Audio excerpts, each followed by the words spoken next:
السلام علیکم ورحمۃ اللہ وبرکاتہ۔ نبی کریم صلی اللہ علیہ وآلہ وسلم نبوت کے بعد 23 سال تک مسلسل اسلام کی اشاعت اور اس کو پھیلانے کے لیے کوشش کرتے رہے، اور ابو سفیان نے 21 سال تک ان کے مخالف فوج کے سپہ سالار کے طور پر آپ سے جنگیں کی۔ حضرت علی شروع سے آپ کے ساتھ اسلام کے پھیلتے دیکھ رہے تھے۔ اب جب مسلمان آپس میں لڑتے تو حضرت علی اپنے مخالفین کی لاشوں پر بیٹھ کر رویا کرتے۔ امیر معاویہ نے حضرت علی کے ساتھ 5.5 سال تک جنگیں کی اور خلافت کو صحیح سے چلنے نہیں دیا۔ حضرت علی کی شہادت کے بعد حضرت حسین کو خلیفہ بنایا گیا تو آپ نے دوبارہ فوج کو آرگنائز کیا کہ اب ہم شام پر چڑھائی کریں گے اور اب ان کو ہمارے محتاط آنا پڑے گا کیونکہ ہم خلیفہ ہیں۔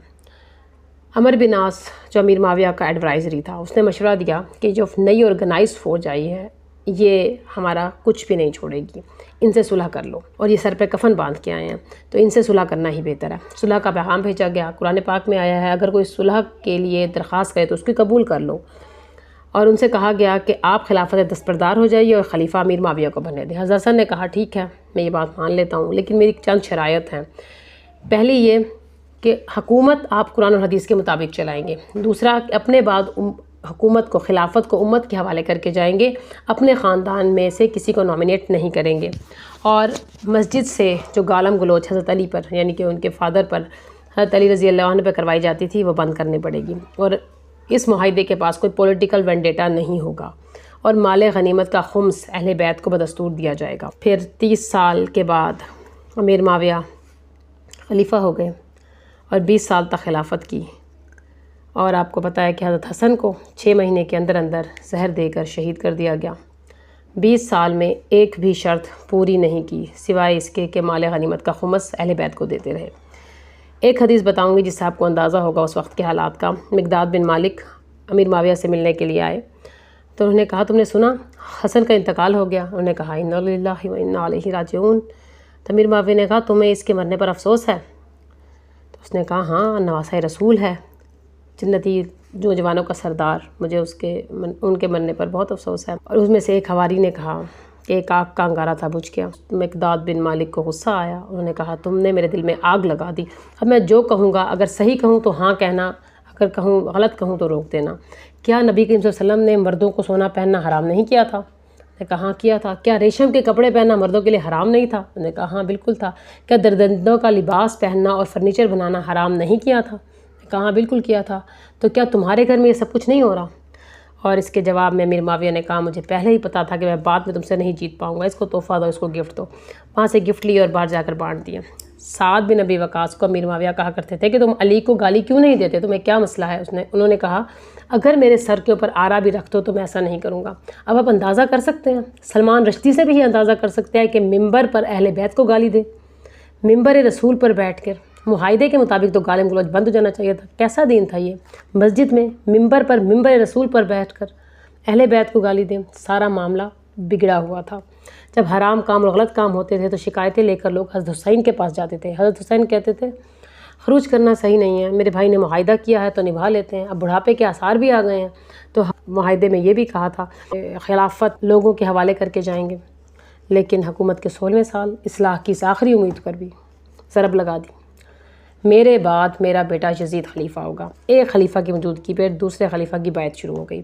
حضرت حسین رضی اللہ عنہ، عبداللہ بن زبیر رضی اللہ عنہ، حضرت عبداللہ بن عمر رضی اللہ عنہ، حضرت عبداللہ بن عباس رضی اللہ عنہ، حضرت عبد الرحمن بن ابو بکر، انہوں نے بیعت نہیں کی۔ اب کہتے ہیں 5 لوگوں نے بیعت نہیں کی تھی۔ کیا یہ 5 لوگ تھے؟ یہ پورے مسلمانوں کے نمائندگان تھے جن لوگوں نے بیعت نہیں کی۔ تلوار کی زور پر بیعت کروائی گئی۔ انہوں نے کہا اب یہاں پر سمجھ آیا کہ قاتلین عثمان کا مسئلہ نہیں ہے، یہ اسلام کی دشمنی کر کے نہیں جیت پائے تو انہوں نے اسلام کا لبادہ اوڑھ لیا۔ 60 ہجری میں امیر معاویہ کا انتقال ہوا تو اب حضرت حسین کو بلایا گیا۔ اب تو پریکٹیکل بات تھی یا بیعت لیں گے یا نہیں لیں گے۔ مدینہ سے مکے آ گئے، کوفہ والوں نے ریکویسٹ کی، لیٹرز بھیجے، 5 لیٹرز پہلے آئے۔ اگر وہ لیٹر آپ پڑھیں گے تو اس سے آپ کو اندازہ ہوگا کہ ایک طاغوت پہلے ہم بیٹھا ہوا تھا، اب دوبارہ سے ہم یہ برداشت نہیں کریں گے، اسلام کا اور دین کا بہت دیا پانچا ہو گیا، آپ یہاں آئیے ہم آپ کا ساتھ دیں۔ نماز کا سٹائل تک چینج کر دیا تھا۔ ابو ہریرہ نے ایک دفعہ دیکھا تو ان سے کہا کہ یہی نماز کا سٹائل تھا، آپ لوگوں نے چینج کر دیا ہوا تھا۔ حج میں تلبیہ کہنا بند تھا۔ حضرت عباس کو ایک دفعہ موقع ملا تو انہوں نے پوچھا کہ یہ حج پہ حاجی تلبیہ کیوں نہیں پڑھ رہے ہیں؟ بنو امیہ کے ڈر سے، نے کہا آپ ڈرتے ہو، ہم نہیں ڈرتے، لبیک اللہم لبیک۔ جمعے کی نماز پڑھانا شروع کرتے تھے 12 بجے سے تو مغرب کی ٹائم ہو جاتا تھا۔ اب جمعے کا ٹائم فکس ہے، کسی نے اٹھ کے کہہ دیا کہ جمعے کا ٹائم فکس ہے، اگر وقت کے بعد نماز پڑھو گے تو نہیں ہوگی۔ نے کہا آپ بالکل ٹھیک کہہ رہے ہو، بڑے اچھے انسان ہو، صحیح بات کر رہے ہو۔ تو باڈی گارڈ نے سے کہا کہ اس کو صحیح جگہ پہ پہنچا دو، اس کی جگہ یہاں نہیں ہے۔ 12 لوگوں کو قتل کر دیا اسی ایک بات پر۔ بنو امیہ کا ایک گورنر ایسا تھا جو کہتا تھا کہ اتق اللہ کہو گے تو میں گردن مار دوں گا، اگر غلط کام کرو گے تو زیادہ زیادہ لوگ کیا کہیں گے کہ اللہ سے ڈرو۔ دین سے اتنی چڑ ہو گئی تھی ان کو۔ حضرت حسین نے کہا جب میں گردن دوں گا تو تم کو پتہ چلے گا کہ یہ دین کے غاصب ہیں، دین سے ان کا کوئی لینا دینا نہیں۔ اب آپ یہ دیکھیں کہ 72 لوگ، اتنی انوسنٹ فوج دیکھی ہے کہیں آپ نے؟ یہ کس لیے؟ امت کی آنکھ کھولنے کے لیے۔ کربلا کا واقعہ ہوا، مسلم بن عقیل کو بھیجا تو انہوں نے کہا کہ ٹھیک ہے حالات، آ جائیے آپ۔ یزید نے عبید اللہ بن زیاد کو کوفے کا گورنر مقرر کیا۔ 72 لوگ وہاں پر اریسٹ نہیں کیا جا سکتا تھا، اندازہ لگائیے 72 لوگ تھے نا، 72 لوگ، ان کو اریسٹ کر لیتے، ان سے کہتے کہ جب تک آپ نہیں معاہدے پہ دستخط کرو گے، بیعت نہیں کرو گے، ہم نہیں چھوڑیں گے۔ ایک ایک کو تڑپا تڑپا کر مارا گیا، پیاسا مارا گیا، چھوٹے چھوٹے معصوم بچوں کو مارا گیا، ان کی گردنیں علیحدہ کر دی گئی۔ جسم سے جب روح نکل گئی تب دفنا دیتے، دفنایا نہیں۔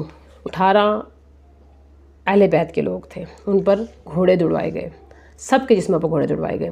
پھر سر کو نیزوں پر لاد کر بازاروں میں پھروایا گیا۔ سر کو زیاد کے پاس لایا گیا کوفے میں۔ عبید اللہ بن زیاد حضرت حسین کے ہونٹ پر چھڑی مار مار کر گستاخی کرتا رہا۔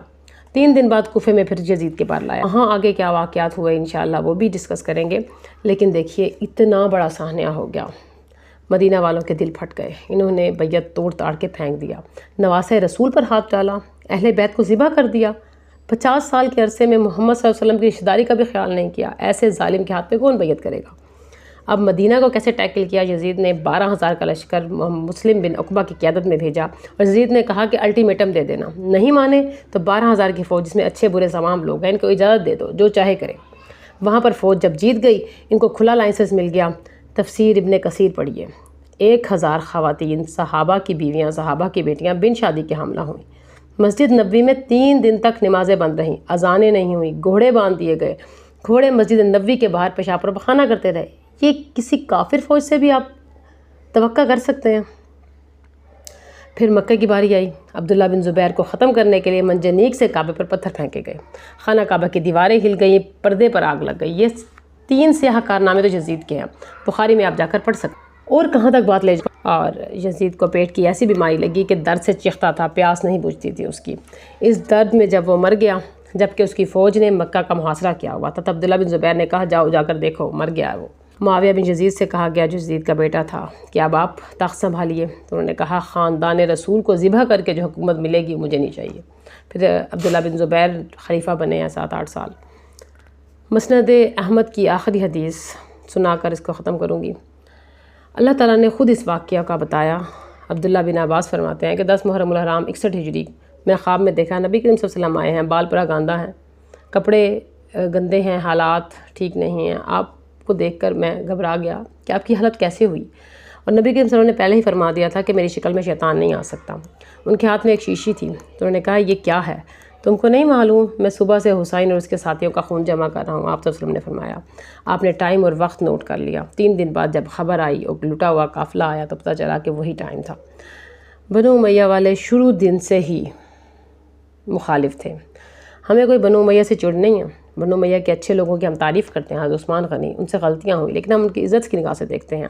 معاویہ بن یزید، عمر بن عبدالعزیز، ام حبیبہ، ان سب کی ہم عزت کرتے ہیں۔ بدقسمتی کی بات یہ ہے، غدیر خم کے موقع پر نبی کریم صلی اللہ علیہ وسلم نے فرمایا تھا کہ میں 2 بھاری چیزیں چھوڑ کر جا رہا ہوں، ایک قرآن اور ایک اہل بیت کی محبت، یہ دونوں کبھی جدا نہیں ہوں گے۔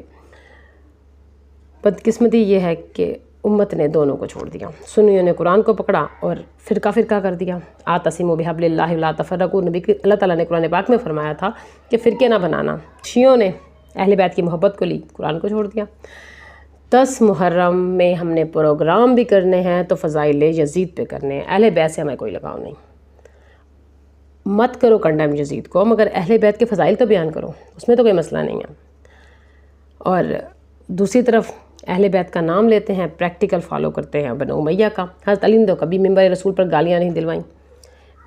ممبر رسول سے صحابہ کو گالی دینا کس کی سنت ہے؟ اور آج ظلم کی بات کرتے ہیں۔ حضرت حسین کے اندر نبی کا ڈی این اے تھا، انہوں نے عزیمت کا راستہ اختیار کرتا ہے، یہ رخصت کا، انہوں نے عزیمت کا راستہ اختیار کیا، کھلا لائسنس نہیں دیا۔ اگر حضرت حسین لائسنس دے دیتے تو لوگ کیا کہتے کہ تم کون ہو؟ نواسہ حسین نے بھی بیعت کر لی تھی، ہماری حکومت بالکل صحیح ہے، تو نواز رسول نے کہا بیعت نہیں کروں گا، گردن دے دیں گے، لائسنس نہیں دیں گے۔ صدیوں سے دبائی گئی ہے فکر حسین۔ آج ظلم کی بات کرتے ہیں۔ اگر فکر حسین کو آج زندہ کر دیا جائے تو ظلم کے خلاف بولنے والے اگر 72 بھی ہوں گے تو وہ سامنے کھڑے ہو جائیں گے۔ حسین کے پیغام نہیں سمجھ پائیں گے تو ظالم اسی طرح سے دندناتے رہیں گے۔ اسی لیے ہم چاہتے ہیں کہ اپنی ہر بات کو عوام تک پہنچائیں کہ کس طرح سے ظلم کا بازار گرم کیا گیا، اور حضرت حسین کے پیغام کو عام کرنے کے لیے۔ السلام علیکم ورحمۃ اللہ وبرکاتہ۔